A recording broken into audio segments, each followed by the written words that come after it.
நித்திய ஸ்துதிக்குரிய பரிசுத்த நற்கருணைக்கு பக்தியாய் ஆராதனை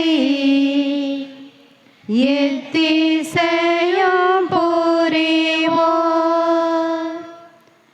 நித்திய ஸ்துதிக்குரிய நற்கருணை நாதர்க்கே எத்திசையும் புகழை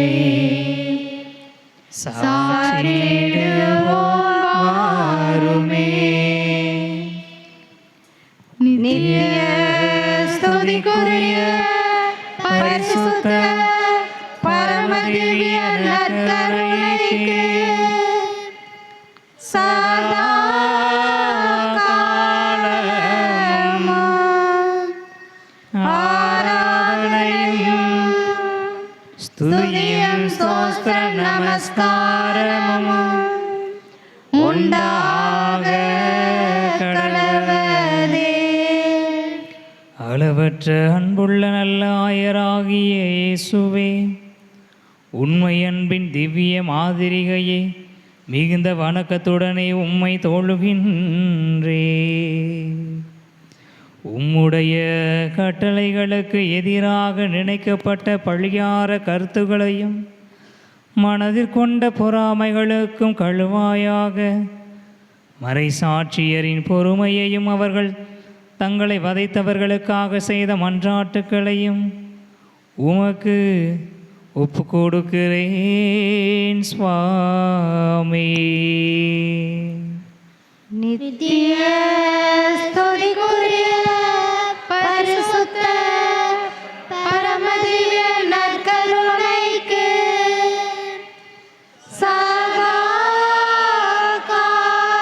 காலமும் ஆராதனையும் ஸ்துதியும் ஸ்தோத்திரம் நமஸ்காரமும் உண்டாக கடவுளே.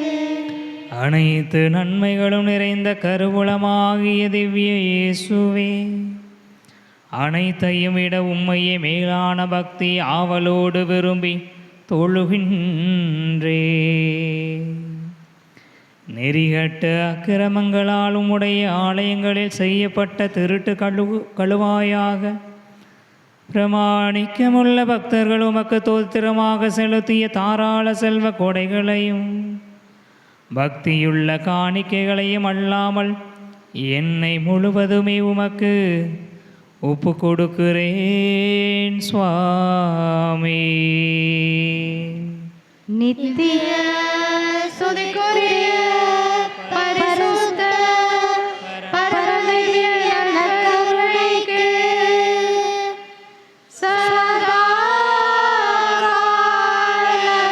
காலமும் ஆராதனையும் ஸ்துதியும் ஸ்தோத்திர நமஸ்காரமும் உண்டாக கடவுளே. பரமதந்தையிடம் எளியோர்களுக்காக மிகவும் அணு பேசுகின்ற இணைப்பாளரான திவ்ய இயேசுவே, மிகுந்த நன்றி அறிந்த மனதுடனே உம்மை தொழுகின்றே. உம்முடைய ஆலயங்களில் உமக்கு சங்கை குறைவாக செய்யப்பட்ட அனாச்சாரங்களை திருத்தாமலும் கண்டியாமலும் விட்ட பெரியோர்களின் அசட்டைத்தனத்திற்கு கழுவாயாக புனிதமறை ஆயர்களும் குருக்களும் உம்முடைய திருப்பணியிலே கொண்ட நுணுக்கமான கவனத்தையும் சுறுசுறுப்பும் கவலையும் தோய்ந்த பக்தியையும் உமக்கு ஒப்பு கொடுக்கிறேன் சுவாமி. நித்திய ஸ்துதிக்குரிய பரிசுத்த பரமதிவ்ய நற்கருணைக்கு சதா காலமும் ஆராதனையும் ஸ்துதியும் ஸ்தோத்திர நமஸ்காரமும்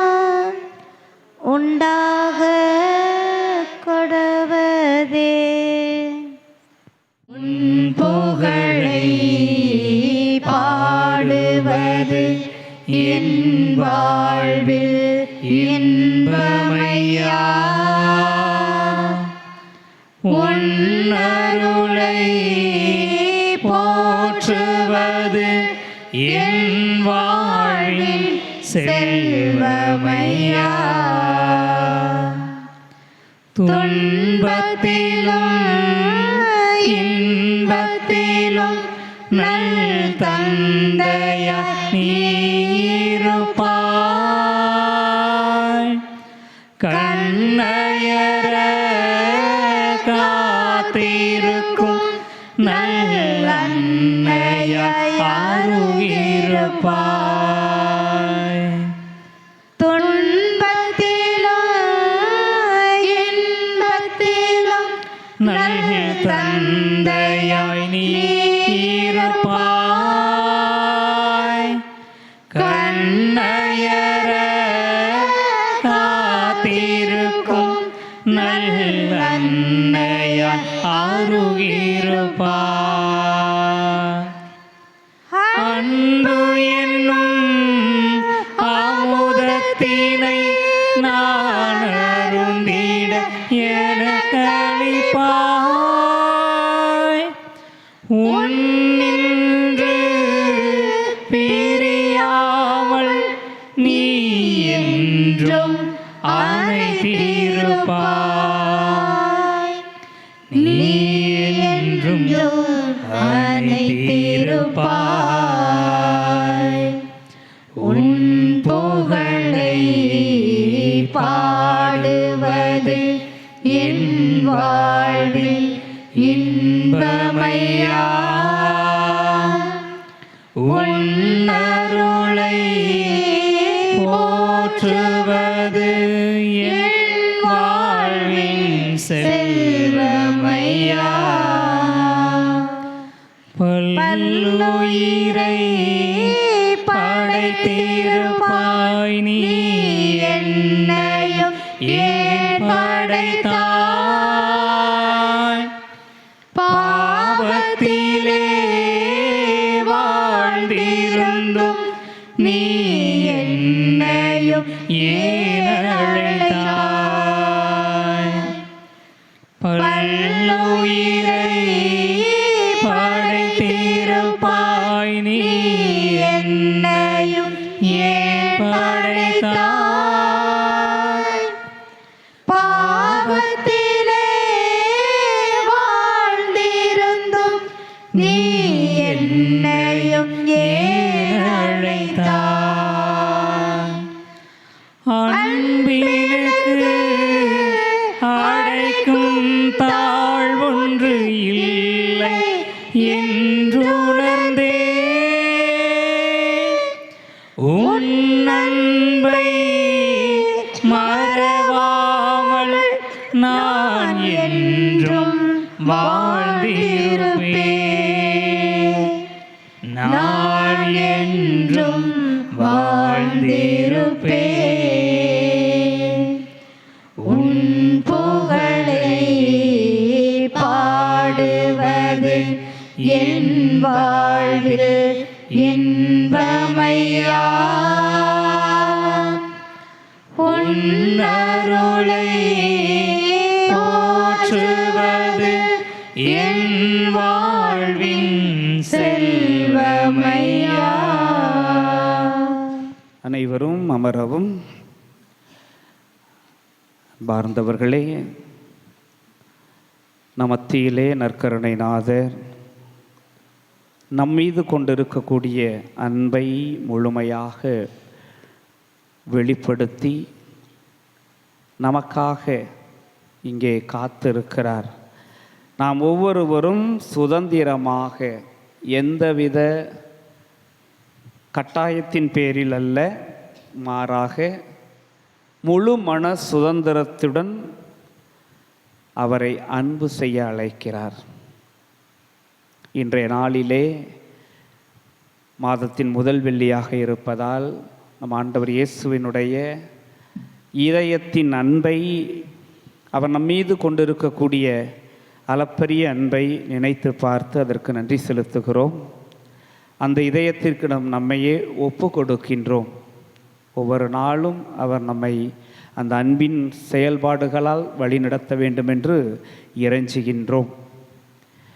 மேலும் இன்றைய நாளுக்கென மேலும் ஒரு சிறப்பு அம்சம், அக்டோபர் மாதம் 4ஆம் நாள் புனித பிரான்சிஸ் அசிசியாரினுடைய விழாவை திருச்சபையானது கொண்டாடுகிறது. இறைவனுடைய அன்பிற்காக தன்னையே அர்ப்பணித்த ஒரு மனிதர். இன்றைய இறை வார்த்தையில், குறிப்பாக நற்செய்தியில் ஒரு வசனத்தை கேட்கிறோம். என்ன வசனம் என்றால், சாக்கு உடை அணிந்து தவத்தை மேற்கொள்வது. நாம் யாராவது என்றைக்காவது சாக்கு உடை அணிந்திருக்கிறோமா? அணியறத்துக்கு நினச்சிருக்கிறோமா?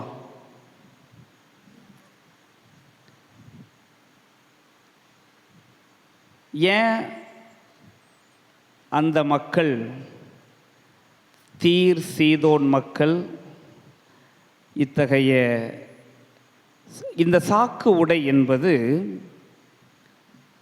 இயேசு சொல்லுவது எதற்காக? ஒரு மனமாற்றத்தினுடைய அடையாளம்.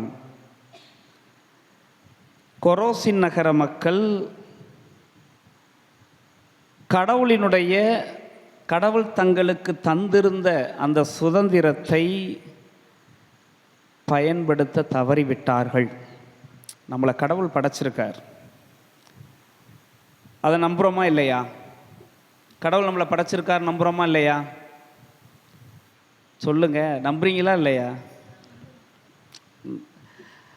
நம்புகிறோம், நம்மளை கடவுள் படைச்சிருக்கிறார். கடவுள், நம்மை படைத்த கடவுள் நமக்கு முழு சுதந்திரத்தை தந்திருக்கிறார். குறிப்பாக எப்படின்னு சொன்னாக்க பாருங்கள், இப்போ ஆடு இருக்குது, மாடு இருக்குது, இதெல்லாம் இருக்குது, பார்க்குறோம். மற்ற விலங்குகள்லாம் இருக்குது. மாட்டுடைய இயல்பு என்ன? புற்களை சாப்பிடுவது. அது முடிவு செய்ய முடியுமா? இன்றையிலிருந்து நான் புல் சாப்பிட மாட்டேன், இங்கே போகிற வர மனுஷனுங்களெல்லாம் நான் அடித்து சாப்பிடுவேன் அப்படின்னு அது நினைக்க முடியுமா? அதுக்கு ஒரு சுதந்திரம் இருக்கா? அப்படி கிடையாது. அதனுடைய இயல்பு புல் சாப்பிட்றது, பால் கொடுப்பது, இதுதான் அதனுடைய இயல்பு. ஆனால் மனுஷன் நினச்சா மாற முடியுமா? முடியாதா? நாளையிலிருந்து நான் காய்கறியே சாப்பிட மாட்டேன் முடிவெடுக்கலாம். நாளையிலேருந்து இந்த ஊர்லேயே இருக்க மாட்டேன் முடிவெடுக்கலாம் இல்லையா? அதற்கான முழு சுதந்திரமும் மனிதனுக்கு இருக்கிறது. கடவுள் அத்தகைய மாண்பினை, மரியாதையை மனிதருக்கு தந்திருப்பது, கடவுளைப் போல நாமும் எல்லாரையும் அன்பு செய்ய, எல்லாருக்கும் நம்மையே வழங்க. அதனால தான் கடவுள் தன் உருவிலும் தன் சாயலிலும் படைத்தார். ஆக, ஆனால் மனுஷனுடைய இயல்பு எப்படி இருக்கிறது? ஒரே ஒரு உதாரணம். ஒரு மனுஷன் இறந்து விண்ணகத்திற்கு எடுத்து செல்லப்படுறான்.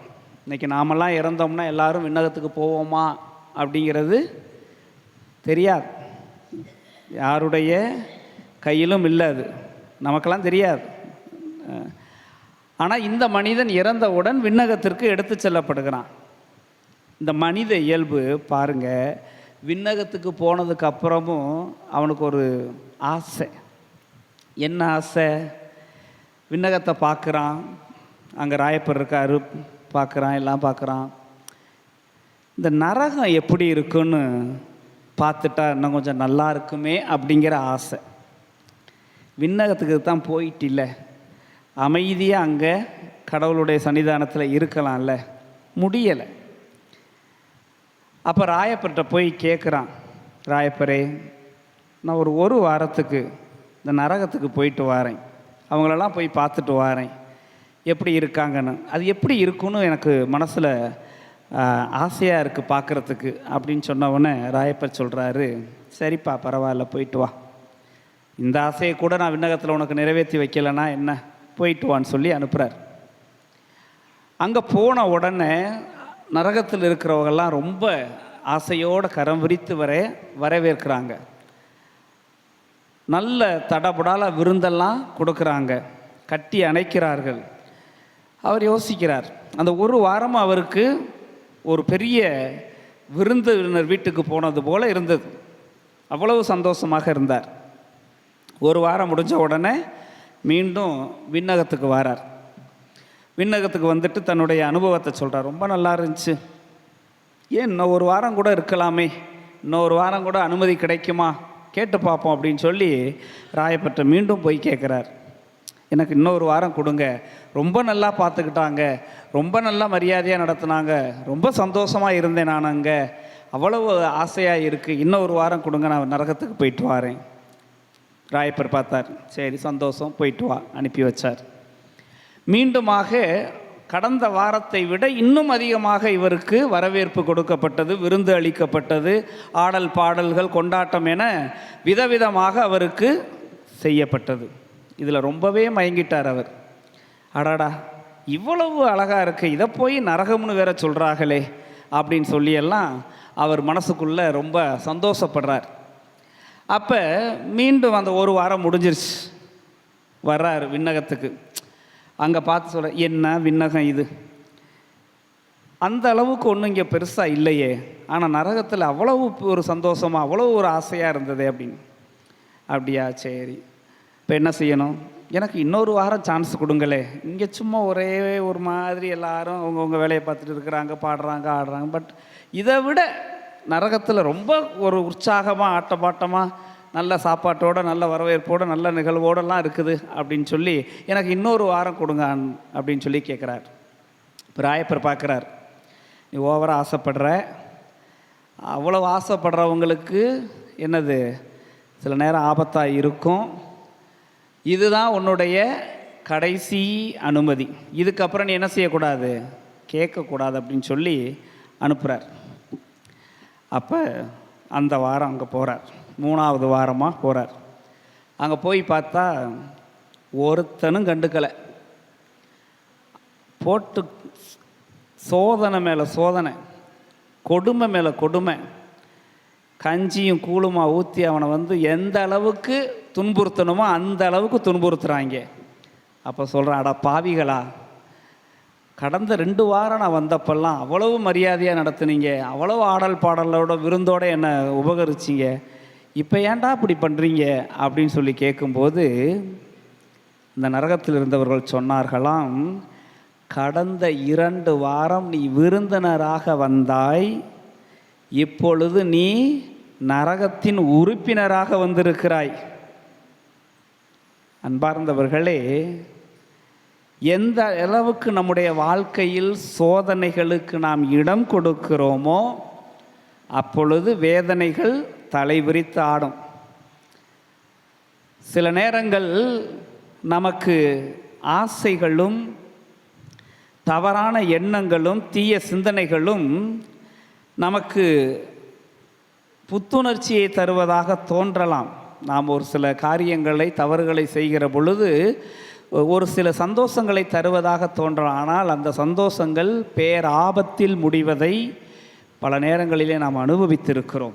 ஆக கடவுள் கொடுத்திருக்கக்கூடிய சுதந்திரம் என்பது தீமைகளை சோதனைகளை நாம் எதிர்த்து போராடுவதற்கான வலிமையோடு நாம் இந்த உலகத்தில் வாழ வேண்டும். அதற்காக சுதந்திரம் கொடுத்திருக்கிறார். நான் அந்த சோதனைகளோடு அல்லது நமக்கு வருகின்ற எல்லா விதமான சந்தர்ப்பங்களோடு நாம் நம்மையே இழந்து விடுவதற்கு அல்ல. இதற்கு மிகப்பெரிய ஒரு உதாரணமாக நாம் பார்க்கிறவர் தான் தூய பிரான்சிஸ் அசிசியார். அவருடைய பெயர் பிரான்சிஸ், ஆனால் அவர் பிறந்த இடத்தினுடைய பெயர் தான் அசிசி. ஐரோப்பிய நாடுகளுக்கு அல்லது ரோமுக்கு புனித பயணம் மேற்கொள்ளுகிறவர்களாம் அந்த இடத்தை பார்ப்பது உண்டு, அந்த இடத்திற்கு செல்லுவது உண்டு. அவர் ஒரு மிகப்பெரிய ஒரு வியாபாரியினுடைய மகன், நல்ல ஒரு பணக்கார குடும்பத்தில் தான் பிறக்கிறார்.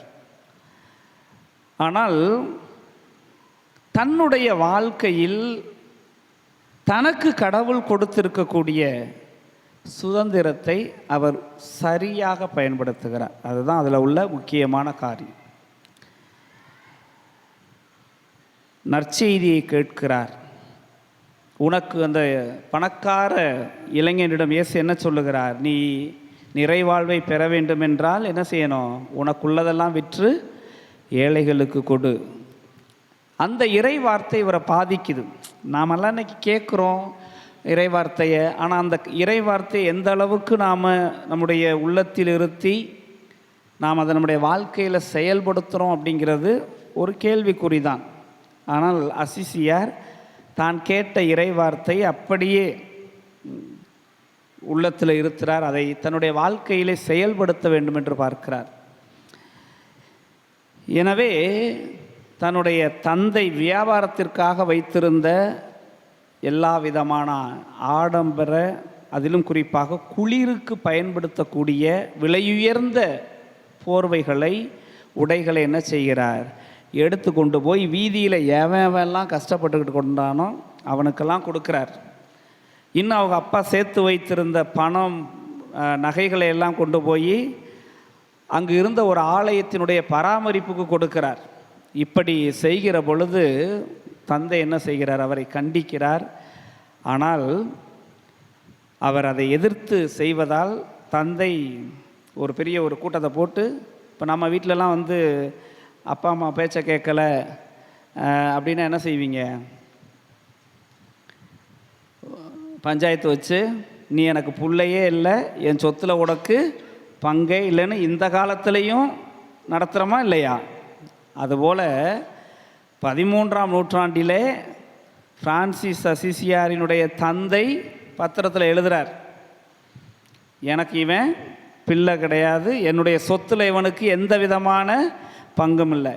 அவர் என்ன செய்கிறார்? போட்டிருந்த உடைய கூட கலட்டி இருந்தா வச்சுக்க, இவ்வளோதானே உன் ஆசை. ஆனால் கடவுளுக்காக நான் எதையும் இழப்பதற்காக தயாராக இருக்கிறேன் என்று சொல்லி தவத்தை மேற்கொள்ளுகிறார். அதுதான் அவருக்கு ஏற்பட்ட ஒரு மாற்றம், மனமாற்றம். கடவுள் தன்னை வழி நடத்துகிறார், தன்னை பாதுகாக்கிறார், தன்னை அன்பு செய்கிறார். அதே அன்பை என்னிடமிருந்து எதிர்பார்க்கிறார் என்ற உள்ளார்ந்த ஒரு தாக்கம் அவரிலே செயல்பட்டதால் அவர் அத்தகைய முடிவை மேற்கொள்ளுகிறார். அன்பார்ந்தவர்களே, அவரை பின்பற்றி ஏராளமான இளைஞர்களும் அவரோடு பின் சென்றதாக அவருடைய வாழ்க்கை வரலாறிலே பார்க்கிறோம்.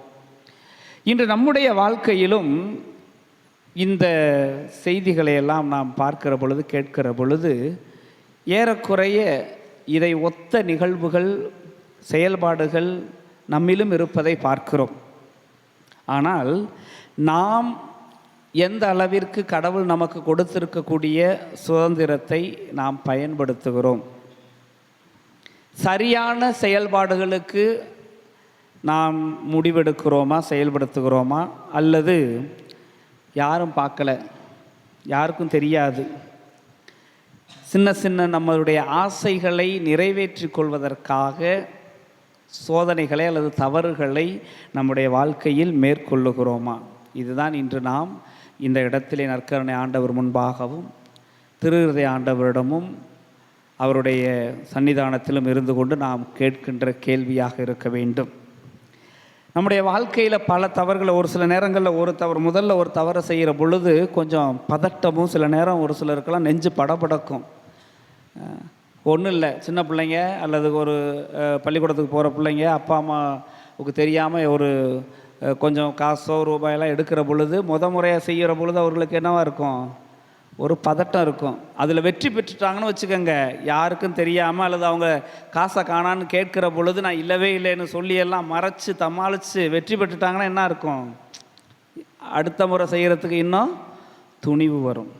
ஆனால் மனப்போராட்டம், இப்படி சிறு சிறு தவறுகளை நாம் தொடர்ந்து செய்கிற பொழுது மிகப்பெரிய ஒரு பாவியாக, இந்த நரகத்தில் விழுந்த மனிதனாகத்தான் நாமும் மாறுகிறோம். ஆக கடவுள் நம்மை தனது அன்பிற்காக, எப்படி கடவுள் நம்மை அன்பு செய்வதற்காக தனது எல்லா விதமான ஆசைகளை, விருப்பு வெறுப்புகளை எல்லாவற்றையும் இழப்பதோடு மட்டுமல்ல, தன்னையே நமக்காக கொடுத்தாரோ, அதுபோல நாம் இந்த உலகத்தில் ஒரு நிறைவான மகிழ்ச்சியான வாழ்வு வாழ வேண்டுமென்றால் புனித பிரான்சிஸ் அசிசியாரை போல நம்மை இழப்பதற்கு, நம்முடைய ஆசைகளை, சோதனைகளை நாம் வெற்றி கொள்வதற்கு நாம் முன்வர வேண்டும், முயற்சி எடுக்க வேண்டும். அப்பொழுதுதான் நம்மை சார்ந்திருப்பவர்களின் மீது உண்மையான முழுமையான அன்பு நமக்கு பிறக்கும். என்று நம்முடைய ஆசைகளை மட்டுமே நாம் நிறைவேற்றி கொள்ள நாம் ஆசைப்படுகிறோமோ அல்லது நினைக்கிறோமோ, அப்பொழுது பிறரினுடைய தேவைகளை பற்றியோ, பிறருடைய உணர்வுகளை பற்றியோ, அவர்களுடைய கஷ்டங்களை பற்றியோ நமக்கு எந்த விதமான மனக்கலக்கமும் இருக்காது. அதுதான் நம்முடைய சமுதாயத்தில் நடக்கிறது. இன்று பெரும்பான்மையானவர்கள் நம்மில் சுயநலவாதிகளாக, நான் வாழ்ந்தால் போதும், எனது குடும்பம் இருந்தால் போதும், அதற்காக என்னுடைய வாழ்வை நான் மேம்படுத்தி கொள்வதற்காக உறவுகளை, நட்புகளை, சொந்த பந்தங்கள் எல்லாவற்றையும், ஏன் பெற்றோர்களை கூட, கூட பிறந்த உடன் பிறந்தவர்களை கூட உதாசீனப்படுத்துவதற்கும் கூட நாம் தயங்குவதில்லை. காரணம் நம்முடைய ஆசைகள். என்று நாம் நம்மை வெல்லுகிறோமோ, புனித பிரான்சிஸ் அசிசியாரை போல நம்மிலிருந்து நாம் வெளிப்பு வருகிறோமோ, நிச்சயமாக அன்று பிறரினுடைய மதிப்பும் மரியாதையும் நம்மில் அதிகரிக்கும். அவர்கள் மீது நாம் கொண்டிருக்கக்கூடிய எல்லா விதமான அன்பும் வெளிப்படும். அதுதான் இன்று இறைவார்த்தை நமக்கு விடுக்கின்ற செய்தி. ஆக நம் ஆண்டவர் நமக்காக தன்னையே இழந்தார், நம்மை அன்பு செய்வதற்காக. நாமும் நமக்கு இறைவன் தந்திருக்கக்கூடிய முழுமையான அந்த சுதந்திரத்தை பயன்படுத்தி எல்லாரையும் அன்பு செய்ய நம்மிலிருந்து நாம் வெளி வருவோம். நம்மை போல பிறரையும் அன்பு செய்ய இறைவன் நம்மை அழைக்கிறார். அந்த அன்பு வழியாக நாம் நிறைவாழ்வை நோக்கி பயணிப்பதற்கு திரு இருதய ஆண்டவரும் நம் நற்கருணை ஆண்டவரும் நாதரும் நமக்கு வழி நடத்துவார்களாக. ஆமென். அனைவரும் முழந்தளப்படியிடுவோம். நற்கருணை ஆண்டவர் நம் நடுவே இப்பொழுது பவனியாக வந்து நம்மை ஆசீர்வதிக்க இருக்கிறார். முடிவெடுக்கிற நேரம், ஆசீர்வாதத்தின் நேரம். கண்களை மூடுவோம். இந்த நேரத்தில் நமக்கு என்ன ஆசீர்வாதம் வேண்டும் என்பதை நினைவில் கொள்வோம். நற்கருணை ஆண்டவர் சென்ற இடமெல்லாம் நன்மைகளை செய்தவர். நம் நடுவே இப்பொழுது பவனியாக வருகிற வேளையில் நம்முடைய தேவைகள் அனைத்தையும் சந்திப்பவராக, நமக்கு கொடுப்பவராக இருக்கிறார். சகைவை கண்ட ஆண்டவர் வீட்டிற்கு மீட்பு உண்டாகட்டும் என்று சொன்னார். 38 ஆண்டுகளாக முடக்குவாதத்தால் பாதிக்கப்பட்டிருந்த மனிதருக்கு சுகம் கொடுத்தார். இப்பொழுது நம்மை அவர் காண்பதற்காக நம்மை தேடி வருகிறார். நற்கருணை ஆண்டவருடைய ஆசீர்வாதத்தை பெறுகிற மக்களாக இந்த பவனியிலே கலந்து கொள்வோம். நற்கருணை ஆண்டவரே, அருள் தாரும் இயேசுவே, நீ சுகம் தாரும். ஒரு வார்த்தை பேசும், நான் நலம் பெறுவேன் என்று பாடி நம்மிடமே பவனியாக வருகிற ஆண்டவரை எதிர்கொள்வோம். பீடச் சிறுவர்கள் மெழுகுதிரிகளை ஏந்தி நற்கருணை ஆண்டவர் முன் செல்ல நாம் ஆண்டவரை பாடி போற்றுவோம். அருள் தாரும் இயேசுவே, சுகம் பெறுவேன் இயேசுவே, அருள் தாரும் இயேசுவே, சுகம் பெறுவேன் இயேசுவே, ஒரு வார்த்தை பேசுமே என் வாழ்வு நலமாகுமே, ஒரு வார்த்தை பேசுமே என் வாழ்வு நலமாகுமே. ஆராதனை ஆராதனை ஆராதனை செய்கின்றோம். ஆராதனை ஆராதனை ஆராதனை செய்கின்றோம். தாவீதின் திருமகனே, தயை கூர்ந்து இரங்குமையா. தாவீதின் திருமகனே, தயை கூர்ந்து இரங்குமையா. கடை கண்ணாளிமை பாருமே, கருணை கடல் இயேசுவே. கடை கண்ணாளிமை பாருமே, கருணை கடல் இயேசுவே. ஆராதனை ஆராதனை ஆராதனை செய்கின்றோம்.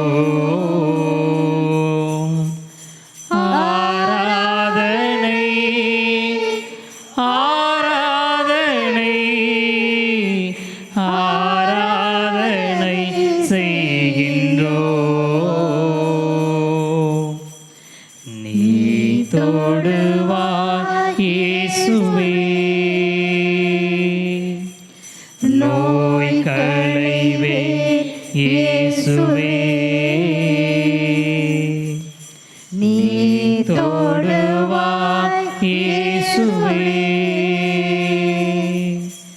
நோய் களைவேன் இயேசுவே.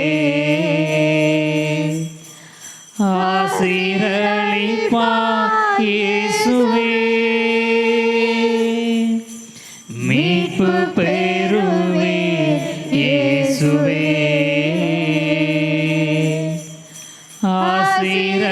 ஆசீரளிப்பாய் இயேசுவே, மீட்பு பெறுவேன் இயேசுவே.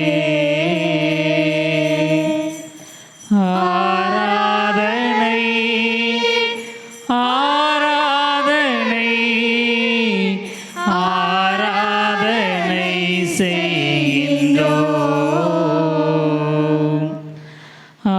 ஆராதனை ஆராதனை ஆராதனை செய்கின்றோம். ஆராதனை செய்கின்றோம். ஆண்டவர் இயேசுவுக்கு நம்முடைய குடும்பங்களை ஒப்புக் கொடுப்போம். குடும்பங்கள் உண்மையில் குடும்பங்களாக இருக்கச் செய்கிற ஆண்டவர் என்று புனித பவுல் சொல்கிறார். குடும்பங்களை, குடும்ப தேவைகளை ஒரு நிமிடம் கண்களை மூடி மனதிற்குள்ளாக கொண்டு வருவோம். குடும்ப தலைவன், தலைவி, குடும்பத்தில் இருக்கிற முதியவர்கள், நோயாளிகள், இளைஞர், இளம் பெண்கள், குழந்தைகள் ஒவ்வொருவரையும் ஆண்டவருடைய பாதத்தில் ஒப்புக் கொடுப்போம்.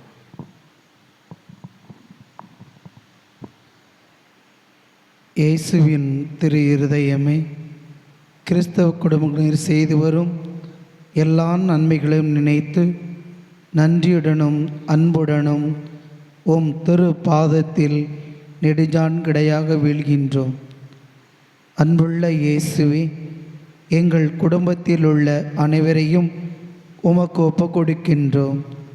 நீர் எங்களை ஆசிர்வதித்து இப்போதும் எப்போதும் உமது திரு இருதய நிழலில் நாங்கள் இளைப்பாறச் செய்திருள்ளோம். தவறு எங்களை யாராவது உமது திரு இருதயத்தை நோகச் செய்திருந்தால் அவர் குற்ற நிந்தை கழுவாய் செய்கின்றோம். உமது திரு இருதயத்தை பார்த்து எங்கள் வேண்டுதலை ஏற்றுக்கொண்டு அவரை மன்னித்தருளும். மேலும் உலகில் உள்ள எல்லா குடும்பங்களுக்காகவும் உம்மை மன்றாடுகிறோம். பலவீனருக்கு பலமும், விருத்தியாவுக்கு ஊன்றுகளும், விதவைகளுக்கு ஆதரவும், அநாத பிள்ளைகளுக்கு தஞ்சமாய் இருக்க தைபுரிந்தருளும். ஒவ்வொரு வீட்டிலும் நோயாளிகள், சாகும் வேளையில் இருப்போரின் தலைமாட்டில் நீர்தாமை விழித்து காத்திருப்பீராக. இயேசுவின் இரக்கமுள்ள திரு இருதயமே, சிறு பிள்ளைகளை நீர் எவ்வளவு அன்போடு அணைத்தீரே. எங்கள் பங்கிலுள்ள பிள்ளைகள் அனைவரையும் உமக்கு ஒப்புக் கொடுக்கின்றோம். அவர்களை எல்லோரையும் ஆசிர்வதித்தருளும். அவருடைய இருதயத்தில் பற்றுறுதியும் இறை அச்சத்தையும் வளரச் செய்யும். வாழ்நாளில் அவர்களுக்கு அடைக்கலமாகவும் இறுதி வேளையில் ஆறுதலாகவும் இருக்கும்படி உம்மை மன்றாடுகிறோம். திவ்ய இயேசுவே, முறைமுறையமத்திரு அன்பிலே வாழ்ந்து இறந்த முடிவில்லா காலமும் எங்கள் குடும்பம் முழுவதும் உம்மோட இளைப்பார அருள்வீராக. ஆமென். விண்ணுலகில் இருக்கிற எங்கள் தந்தையே, உமது பெயர் தூயதென போற்ற பெறுக. உமது ஆட்சி வருக. உமது திருவுளம் விண்ணுலகில் நிறைவேறுவது போல மண்ணுலகிலும் நிறைவேறுக. எங்கள் அன்றாட உணவை இன்று எங்களுக்கு தாரும். எங்களுக்கு எதிராக குற்றம் செய்வோரை நாங்கள் மன்னிப்பது போல எங்கள் குற்றங்களை மன்னியும். எங்களை சோதனைக்கு உட்படுத்தாதேயும், தீமையிலிருந்து விடுவித்தருளும். ஆமென்.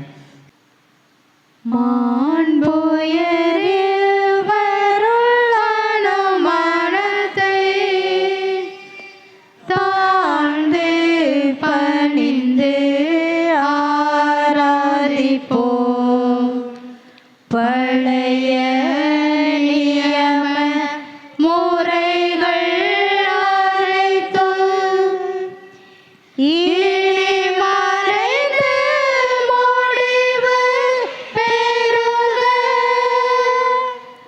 புதிய நியம முறைகள் வருக. புலன்களாலே மனிதன் இதனை அறிய இயலா. குறையை நீக்க விசுவாசத்தின் உதவி பெறுக. பிதாவர்க்கும் சுதனிவர்க்கும் புகழ்ச்சியோடு வெற்றியார்க்கும் மீட்பின் பெருமை மகிமையோடு வலிமை வாழ்த்து யாவுமாக. இருவரிடமாய் வருகின்றவராம் தூய ஆவியானவர்க்கும் அளவில்லாத சம புகழ்ச்சி என்றுமே உண்டாகுக. ஆமென். வாணி நின்றவர்களுக்கு அப்பம் அளித்தீரே. இனிமையெல்லாம் தன்னகத்தை கொண்ட அப்பம் இதுவே. மன்றாடுவோமாக. இறைவா, இந்த வியப்புக்குரிய திருவருட்சாதனத்திலே உம்முடைய திருப்பாடுகளின் நினைவை எங்களுக்கு விட்டு சென்றீர்.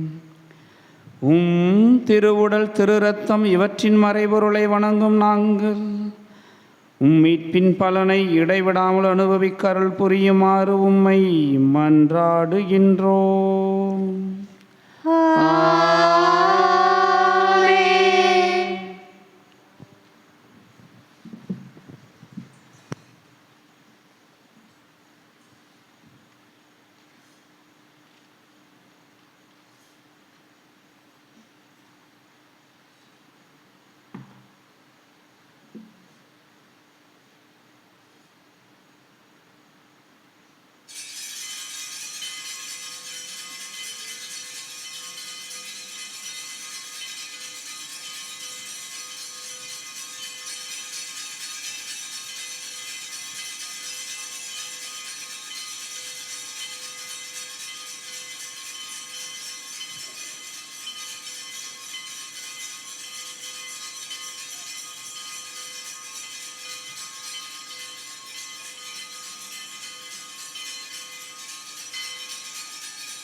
பக்தியாய் ஆராதனை